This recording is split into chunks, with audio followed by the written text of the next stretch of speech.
My name is Ishan, and I'm the builder and founder of ZetaLink. ZetaLink is the only MetaMask snap that allows users to bridge native Bitcoins and cross-chain transfer their native Bitcoins to select ZRC20 tokens on ZetaChain, Ethereum, Polygon, and Binance Smart Chain. The first step will be you'll have to install ZetaLink.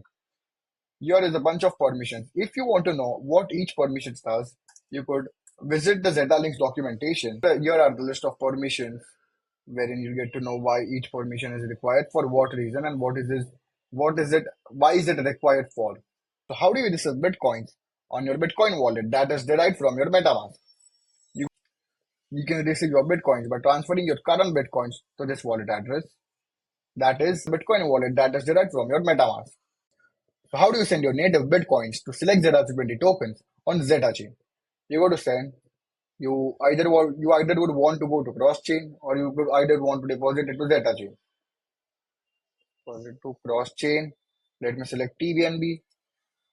Recipient address. Recipient address is important if you want to deposit to someone else, or else if you want to deposit it cross chain.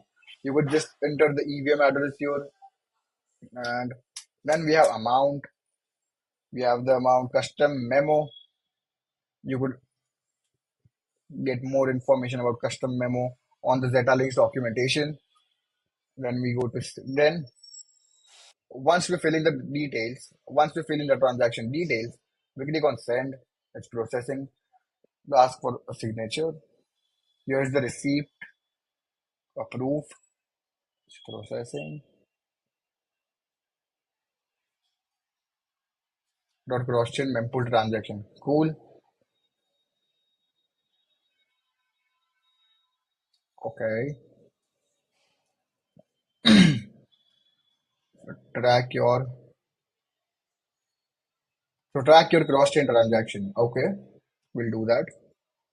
Now as we can see, now we'll learn how do you track your cross chain transaction.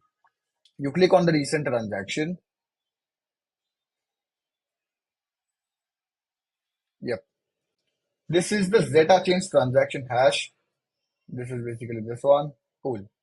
Here you have a bunch of details. How ZetaChain works is it burns the assets from one chain, and then it mints the equivalent asset on the other chain, and then it sends it to you. So these are the related cross-chain transactions. Let's go there. Yep. So as we deposit a TBNB, it will just mint TBNB from Binance Smart Chain, and it will then transfer it to you.